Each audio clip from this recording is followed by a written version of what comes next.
Bienvenue pour la suite sur le féminisme, la maladie au sein du féminisme.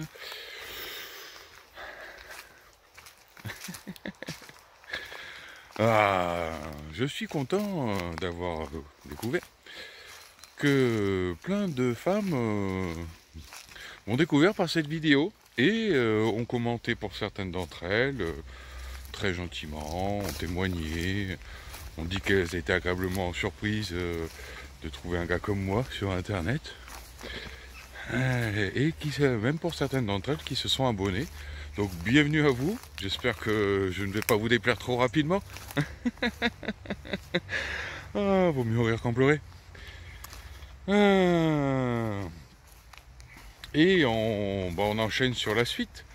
Je vous parlais hier avec l'aide de quelques collègues internautes et influenceurs de notoriété beaucoup plus importante que moi, bien sûr, évidemment.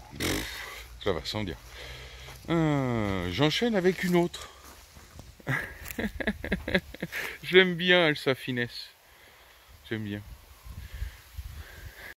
Les hommes constituent 93% des personnes arrêtées pour meurtre, 96% pour viol, 95% pour délit sexuel. 88% des néonaticides sont commis par des femmes. Lorsque les femmes tuent, elles utilisent l'empoisonnement la majorité du temps. Les femmes sont surreprésentées dans les infractions liées à l'abus sur des personnes vulnérables. Du coup, on va dire quoi? Les femmes ne savent pas s'occuper des enfants? Elles vont vous empoisonner et voler votre argent? Puisque dans 8 cas sur 10, c'est la femme qui demande le divorce. Vaut mieux ne pas se marier parce que nous sommes instables. C'est la 3e et dernière vidéo que je fais sur le note allemagne. Nous sommes fatigués. Est-ce que vous êtes au courant, mesdames, que seulement une extrême minorité des hommes dans le monde entier a un casier judiciaire? Et en plus de cela, ceux qui en ont un sont souvent récidivistes. Oui, la majorité des hommes que vous croisez dans la rue ne vous harcèlent pas, ne vous violent pas, ne vous insultent pas. Ce sont des gens normaux. Oui, car lorsqu'on généralise sur les femmes en disant que ce sont toutes des michtos, des profiteuses ou des putes, là vous vous arrachez vos petits cheveux bleus. Par contre, lorsqu'il s'agit de généraliser sur des hommes, là c'est pas grave. Oh, comme c'est bizarre. Vous vous comportez exactement comme ce que vous dénoncez. Et contrairement à ce que vous dites, je ne suis absolument pas payée pour défendre les hommes, je défends la vérité. Et en l'occurrence, c'est votre stupidité qui me met hors de moi. Ce n'est pas compliqué d'ouvrir l'INSEE ou Statista et lire des études. Et oui, nous allons continuer à répéter pas tous les hommes. Alors, qu'en as-tu pensé? Pas mal, hein? Elle se défend bien, hein, la petite dame, là. Beaucoup d'abonnés sur TikTok, elle est beaucoup suivie. Mais il y a aussi cet angle de vue narquois de cette autre femme. Bonjour, alors aujourd'hui c'est avec un immense plaisir que je vous partage la question qu'un homme a osé poser dans la rue à un panel de femmes prises au hasard. Alors la question concerne l'écart salarial entre les hommes et les femmes dans les entreprises. Ouais, je sais, ça plaît bien ça. Alors déjà il a commencé par un petit sondage pour voir un petit peu à quel niveau les femmes estimaient l'écart entre les deux salaires. Et alors là, je dois dire que franchement, mais quelle créativité mesdames! Si vous pouviez être aussi créative dans des choses constructives, franchement, le monde n'en serait que meilleur. Ma réponse préférée, ça a quand même été que l'écart était de l'ordre de 60%. Oui, dans l'esprit de certaines, il y a un écart salarial de 60% entre un homme et une femme pour un même poste, les mêmes compétences et les mêmes diplômes. Incroyable! Alors visiblement, la différence entre les hommes et les femmes se situe aussi au niveau des cours de mathématiques. 60%. Ah, l'humour féministe ou la réalité tragique? Je vous laisse juger. Je vous mets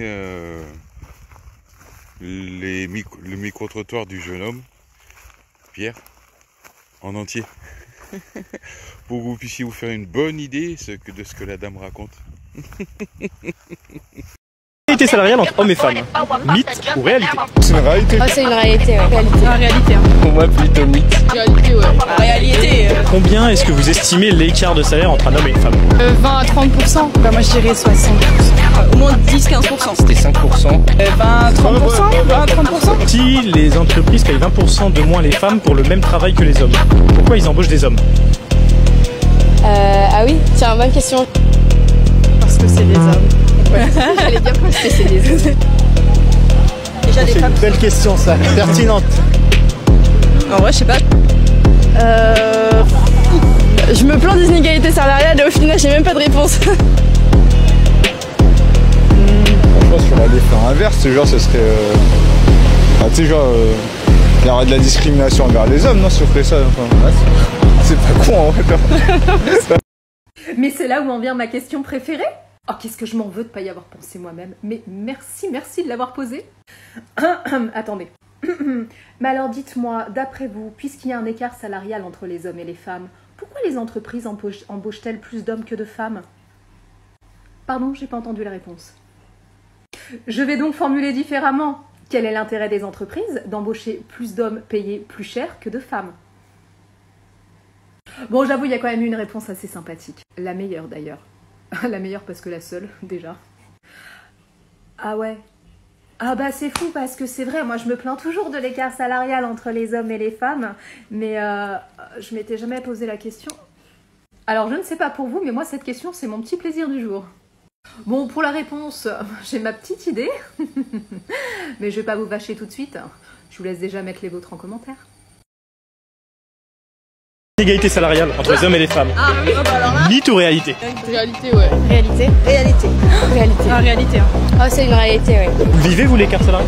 Je le ressens, je le vis pas concrètement. Pour l'instant, je l'ai pas subi. Alors moi, dans mon domaine, pas trop, parce que je suis dans la coiffure, donc il y a quand même plus de femmes. Pour l'instant, on est étudiantes. Ouais. Autour de vous, peut-être? Non. Comment est-ce que sont calculées les inégalités salariales? Ce 25%, est-ce que tu sais comment il est calculé? Alors, pas du tout.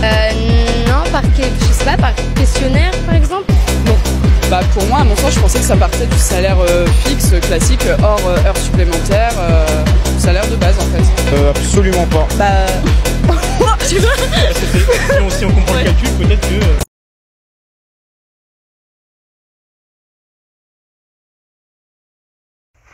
Je vous ai aussi trouvé cette demoiselle. Je suis aussi d'accord avec elle. C'est dingue comment je suis souvent d'accord avec les gens. Est-ce que tu sais quelle est la première cause de criminalité chez les hommes? Tu le devineras jamais. C'est l'absence de figure paternelle. Et oui, peu importe à quel point leur mère pouvait être forte, moderne, libre, émancipée, presque tous les hommes qui ont sombré dans la délinquance et le grand banditisme ont manqué d'une figure paternelle dans leur enfance ou leur adolescence. Une mère ne remplacera jamais l'autorité d'un père. Et un père ne remplacera jamais la douceur d'une mère. L'espèce humaine a besoin de la famille nucléaire, père, mère, enfant pour se maintenir et prospérer. Si notre société part en vrille, c'est aussi parce qu'elle a oublié à quel point le père occupe une place primordiale dans le développement de ses enfants et que l'éclatement des familles empêche la survie sur le long terme. Si t'es d'accord avec moi, lâche un commentaire et abonne-toi. Alors, vous avez souri au moins un minimum?